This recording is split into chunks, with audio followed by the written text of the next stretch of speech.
साथियों, social media पर आजकल नीट की परीक्षा यानी कि जिससे लोग डॉक्टर बनते हैं, एमबीबीएस डॉक्टर, बीएमएस डॉक्टर जो है ये लोग बनते हैं, तो उसमें पीजी की जो सीटें हैं और अंडर ग्रेजुएट की जो सीटें हैं, यूजी और पीजी की जो सीटें हैं, उस पर जो है रिजर्वेशन को लेके, ख़ास तौर पे ओबीसी रिजर्वेशन को लेके, अदर बैकवर्ड क्लास के रिजर्वेशन को लेके काफ़ी चर्चा हो रही है।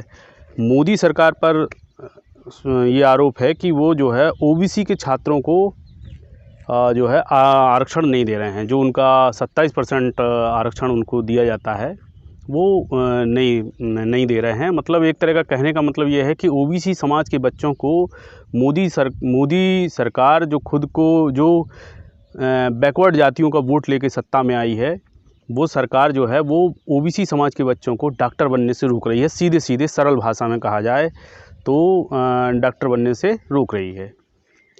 अब हो क्या रहा है, मोदी सरकार ने परसों जो है रात को, यानी परसों रात का मतलब है कि 13 तारीख की रात को, 13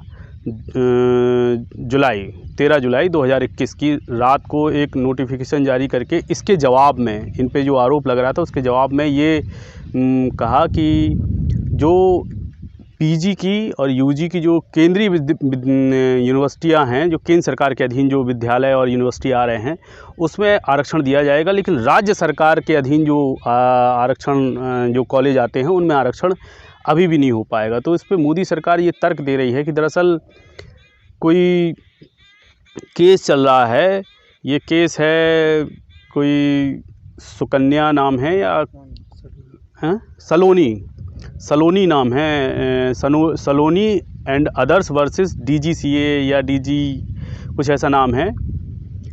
तो उनका जो केस चल रहा है, इसकी वजह से जो है वो कह रहे हैं कि सुप्रीम कोर्ट में ये केस चल रहा है, इसकी वजह से ये कह रहे हैं कि इस केस के चलते दरअसल वो राज्य सरकार के जो कॉलेज हैं उनमें हम लोग मोदी सरकार जो है रिजर्वेशन नहीं देगी। केस तो देखिए दरअसल जो है ईडब्ल्यूएस जो आरक्षण है, जिसको आम भाषा में सुदामा आरक्षण बोला जाता है, गरीब सवर्णों के लिए जो आरक्षण दिया जा रहा है उसको आम भाषा में जो सुदामा आरक्षण बोला जाता है, उसका भी केस तो सुप्रीम कोर्ट में चल रहा है, लेकिन उसका वो तो आरक्षण मिल रहा है, फिर ओबीसी का आरक्षण क्यों नहीं दिया जा रहा है? तर्क अगर यही मोदी सरकार जो तर्क दे रही है कि सुप्रीम कोर्ट में ओबीसी का केस चल रहा है इसीलिए 27% आरक्षण नहीं दिया जा रहा है, तो सुप्रीम कोर्ट में ही सुदामा आरक्षण वाला केस चल रहा है, वहाँ पर 10% रिजर्वेशन गरीब सवर्णों को क्यों दिया जा रहा है? साफ है कि मोदी सरकार जो पटेलों का वोट लेती है, जो कुशवाहाओं का, मौर्याओं का, साक्याओं का वोट लेती है, जो जाटों का वोट लेती है, गुजरों का वोट लेती है, जो निषादों का वोट लेती है, प्रजापतियों का वोट लेती है, कुम्हारों का वोट, कहारों का वोट, सोनियों का वोट, सोनी बिरादरी जो सोना बेचती है, मतलब हर पिछड़ी जाति का आपको वोट चाहिए, लेकिन पिछड़ी जाति के बच्चों को आप डॉक्टर बनने नहीं देना चाहते। और ऊपर से ये कहा जाता है कि मोदी जी या भारतीय जनता पार्टी जो है वो हिंदुओं की पार्टी है। तो मेरा सवाल सीधा ये है कि क्या पटेल हिंदू नहीं हैं, कुर्मी हिंदू नहीं हैं, क्या साक्या, कुशवाहा, मौर्य, सैनी हिंदू नहीं हैं, क्या जाट गुज्जर हिंदू नहीं हैं, क्या निषाद हिंदू नहीं हैं, क्या मल्लाह हिंदू नहीं हैं, क्या प्रजापति हिंदू नहीं हैं, क्या सेन जो नाई बिरादरी है वो हिंदू नहीं हैं, यादव हिंदू नहीं हैं, राजभर हिंदू नहीं हैं? तो इन बिरादरियों के बच्चों का अगर ये समाज के लोग हिंदू नहीं हैं तो फिर इस देश में हिंदू आखिर है कौन? क्या सवर्ण, केवल जो सवर्ण के बच्चे हैं वही हिंदू हैं क्या? इसका मतलब है कि भाजपा सवर्ण बिरादरी की पार्टी है, वो हिंदुओं की पार्टी नहीं है। केवल भाजपा की नज़र में क्या केवल ब्राह्मण, ठाकुर और बनियों के बच्चे ही हिंदू हैं क्या?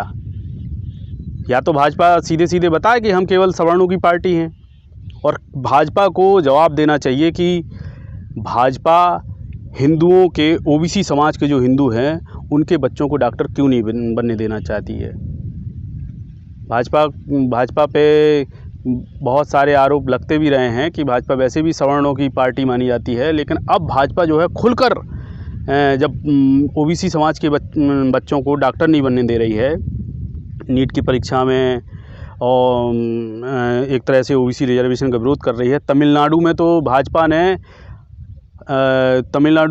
ने ओबीसी समाज के जो लोग हैं वो मंदिरों में जो पुजारी बन रहे हैं उसका विरोध करते हुए भाजपा कोर्ट में चली गई है।